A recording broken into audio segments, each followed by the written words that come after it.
Bolivia's main trade union federation declared itself in a state of emergency due to what it describes as the continued violation of workers' rights. Several Caribbean nations have announced that they will shortly be reopening borders to international tourists. A 5.9 magnitude earthquake hit Bengal province in eastern Turkey on Sunday, with 2 deaths reported. From the headquarters of Telesur English in Havana, Cuba, this is From the South, and I'm Katrina Goss. And we begin in Bolivia, where the main trade union federation declared itself in a state of emergency due to what it describes as the continued violation of workers' rights by the de facto regime of Janine Áñez. Bolivian Workers' Center Secretary General Juan Carlos Jurachi said the state of emergency was declared due to unjustified layoffs, political instability, and the possible privatization of natural resources and state enterprises. Meanwhile, the Santa Cruz branch of the federation denounced that at least 50 workers from Bolivian oil fields were fired, as well as others from large companies such as the National Electricity Company and the Airport Services Company.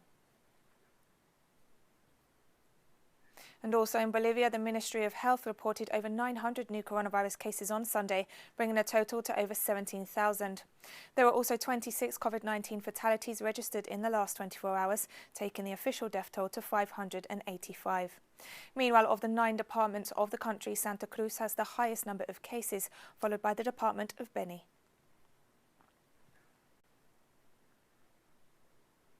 Brasilia's governor closed off streets in the Brazilian capital on Sunday to stop right-wing supporters of President Jair Bolsonaro from reaching Congress and Supreme Court areas. Governor Ibanez Rocha banned car and pedestrian traffic along the main thoroughfare that houses Brazil's most important federal government buildings. The state government issued the decree on Saturday night after a small far-right group of the president's supporters tried to invade Congress. The decree said the area was closed due to the need to avoid large gatherings amid the coronavirus epidemic, as well as the threats made by some protesters against Brazil's democratic institutions. On Sunday, Supreme Court Justice Gilmar Mendes tweeted that President Bolsonaro may have committed a crime when he encouraged people to break into hospitals and film intensive care units to check whether or not beds were full.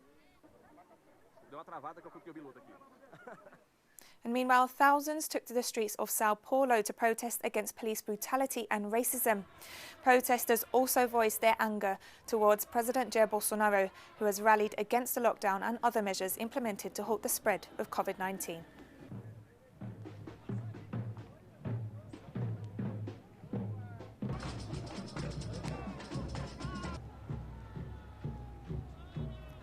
A recent report has revealed that more than 50% of the economically active population in Brazil is unemployed.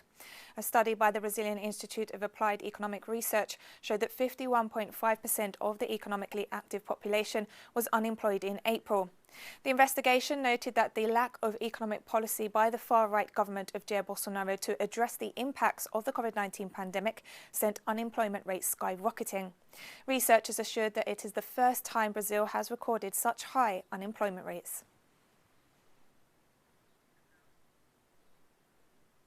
Chilean Finance Minister Ignacio Briones announced a 2-year, $12 billion citizen support and economic stimulus package to overcome the effects of the coronavirus outbreak. The announcement came after reaching a cross-party agreement on Sunday, following weeks of political infighting and criticism of the government's handling of the crisis by medical experts.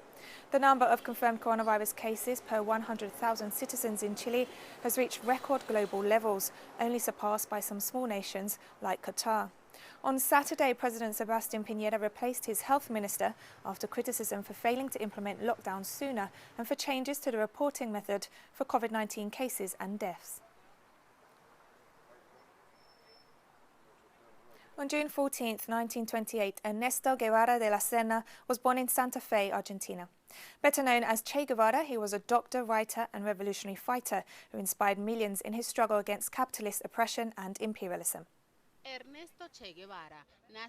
Ernesto Che Guevara was born to a middle-class Argentinian family. In his youth, he studied medicine. Traveling through Argentina, he witnessed social inequality that was rampant across all of Latin America. Starting in 1953, he visited many Latin American countries, and his experience cemented his political position in support of people's struggles. as an anti-capitalist and to build a socialist system.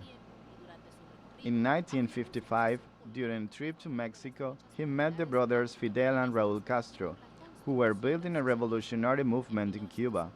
Hoping to oust dictator Fulgencio Batista, Guevara chose to join them.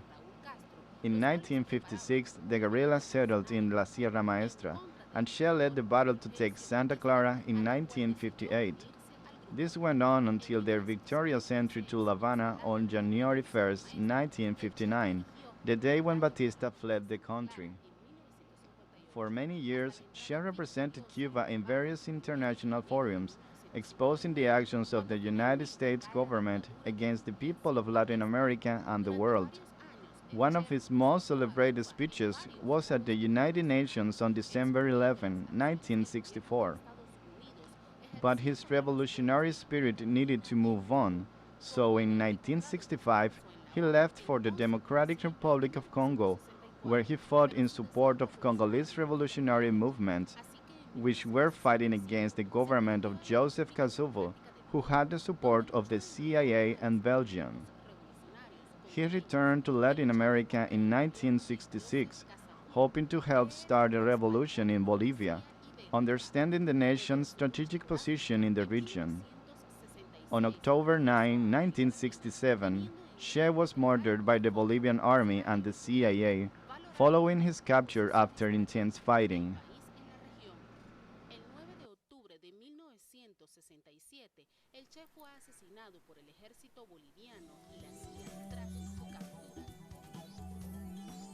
And we have more stories coming up after this very short break, so stay with us.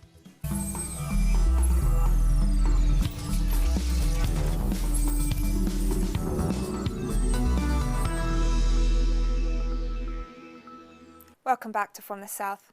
The Bahamas is set to reopen on June 15th for private yachts and planes, ahead of a reopening for commercial tourism on July 1st. More than 3 months after the Bahamas implemented coronavirus travel restrictions, those looking to travel to the Caribbean country will face strict new rules upon arrival, including temperature checks at the airport and mandatory use of face masks while moving through security, customs and baggage claim, and once inside a taxi or other transport. The Dominican Republic will reopen its borders for tourism starting July 1st as part of the 4th phase of its reopening plan. The multi-step plan saw shopping centres reopen in late May and the reinstatement of private transport operations on June 3rd. Phase 4 includes resuming international tourism with the reopening of hotels, airports, gyms and restaurants. While only about 40 to 50% of hotel space will reopen on July 1st, multiple hotels have already begun offering reservations. As part of activities to mark World Blood Donor Day, the Cuban Ministry of Public Health recognized the role of donors in saving lives. National Director of Epidemiology, Dr. Francisco Duran, congratulated those who give their blood voluntarily to contribute to the recovery of patients in need. Dr. Duran highlighted the role of the Committees for the Defense of the Revolution, the biggest neighborhood organization in the country, in organizing these efforts, as well as primary healthcare personnel, among other sector workers. St. Lucia's Police Commissioner Milton Desir denied social media reports about the arrest of former Member of Parliament Richard Frederick during preparations for an unlawful anti-government motorcade. According to the acting police commissioner, he saw Frederick telling people that the police had not given permission for the activity and he was not going to take part in it anymore. Participants in the motorcade said police had set up a roadblock along the highway and were stopping motorists to check that their licences and insurance papers were in order.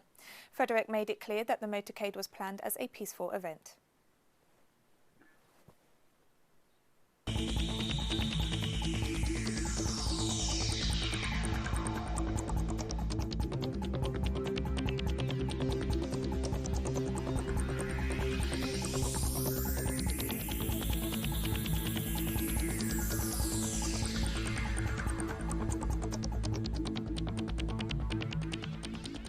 French President Emmanuel Macron has announced that the whole country, with the exception of 2 overseas territories, will be classified as a green zone, allowing cafes and restaurants to reopen starting on Monday. Macron also said all schools would resume classes starting on June 22nd. Tout le territoire, à As l'exception of tomorrow, de Mayotte et the de la entire Guyane, où le virus territory, circule with the encore exception of Mayotte and French Guiana, where the virus is still actively circulating, will move into what is now known as the green zone. This will allow a greater resumption of work and the reopening of cafes and restaurants in the Ile-de-France region.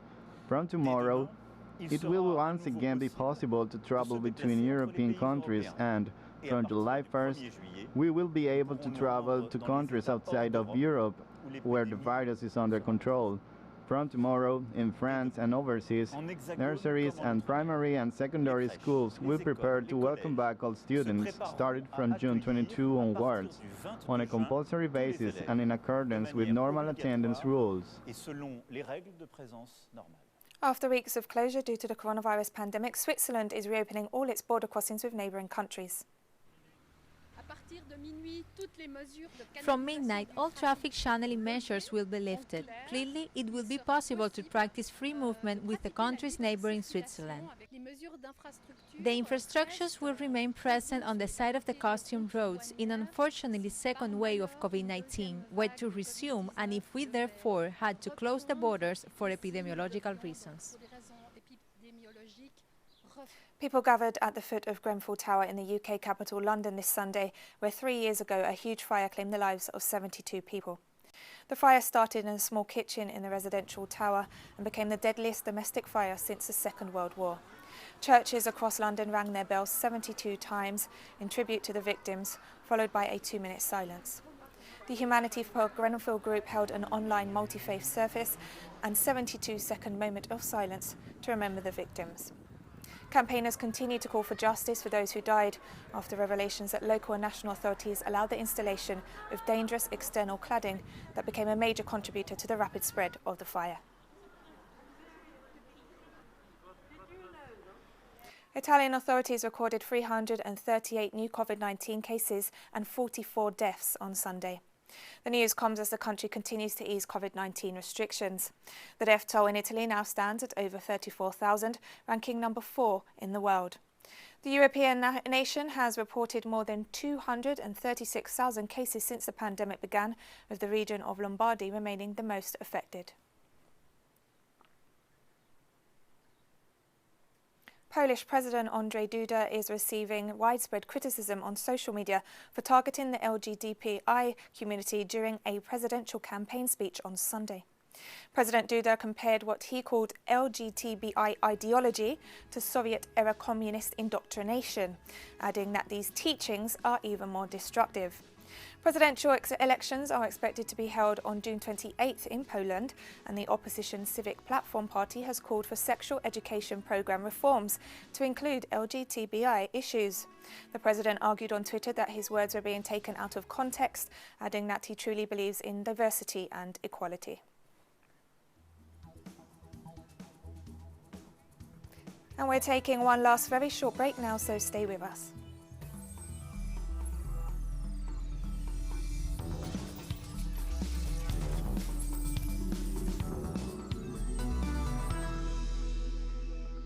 Eastern Turkey on Sunday, causing the collapse of a military observation tower.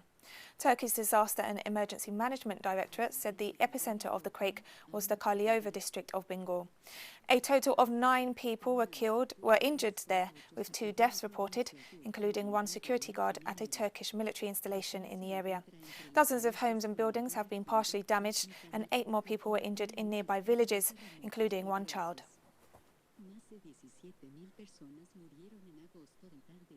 Egypt will reopen all of its airports on July 1st after suspending international flights in March due to the coronavirus outbreak.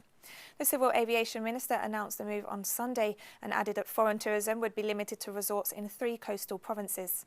Authorities also outlined measures to be taken inside planes, at airports and in hotels to help to ensure the safety and health of foreign tourists. Egypt, a nation of about 100 million people, has reported almost 43,000 coronavirus cases and over 1,400 deaths.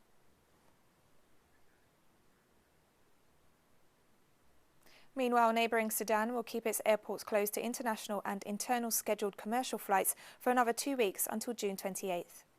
Sudan shut the airports in March as part of measures to curb the spread of the coronavirus. Authorities have been reviewing the closure every 2 weeks. Airports are only open for flights transporting cargo, humanitarian aid, oil organisation workers or evacuating foreigners. Sudan has reported more than 7,000 coronavirus cases and a death toll of over 400.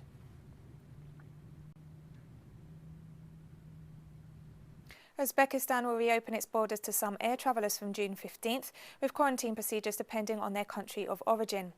Closed since March, borders will reopen for diplomats, their family members, investors and medical tourists, as well as nationals leaving the country for study or medical treatment, the Cabinet announced in a statement. Depending on where they are coming from, visitors will either be quarantined, placed under observation at home, or simply let into the country. The latter will apply to those arriving from China, Japan, South Korea and Israel. The Central Asian Republic has confirmed nearly 5,000 COVID-19 cases and 19 deaths.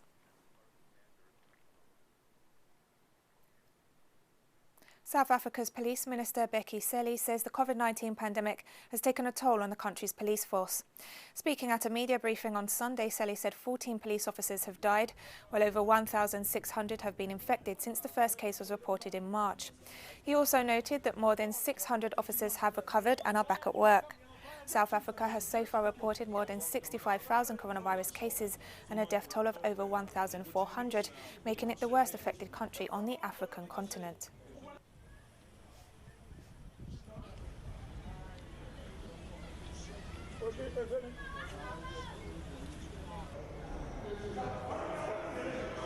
Authorities in Botswana have reimposed a strict lockdown in the capital Gaborone after the discovery of 12 new cases of the coronavirus. A statement by the Presidential Task Force on COVID-19 said all movements into and out of the capital have been banned until further notice. Botswana is one of the least affected countries in Africa, with only 60 confirmed cases since the first was reported on March 30th.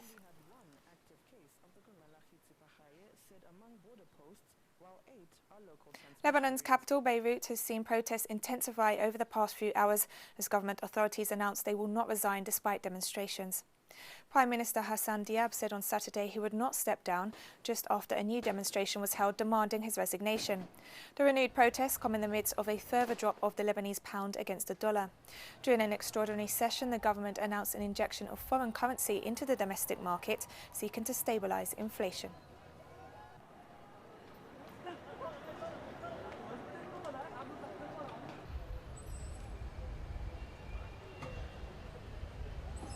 At least 50 people were killed and 9 were injured in attacks by Boko Haram militants in Nigeria's Borno state. According to local reports, the insurgents attacked military and civilian bases in the Monguno area and freed 18 detained suspects from police custody. 38 bodies were reportedly recovered in a separate attack in Goni Usmanti village of the Nungansi local government. Details of casualties in the Gurio area are still unknown. Boko Haram has been attacking the region for over a decade, killing tens of thousands of people and displacing many more.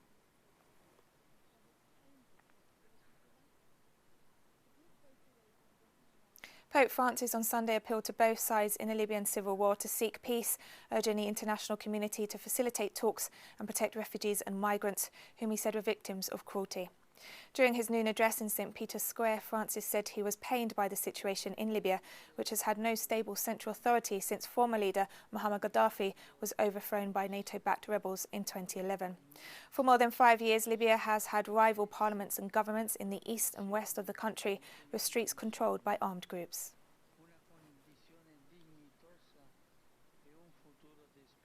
Three civilians died in the city of Dara, Syria, after a bomb exploded. The incident occurred near the Abbasiyya roundabout in the Al-Bala district of the city. Official sources noted that the explosion caused material damages. Meanwhile, another explosion took place on the road that links the towns of El Herak and Al-Sura. Despite the continuous attacks by the Islamic State, the government of Damascus continues to recapture territories from terrorist groups.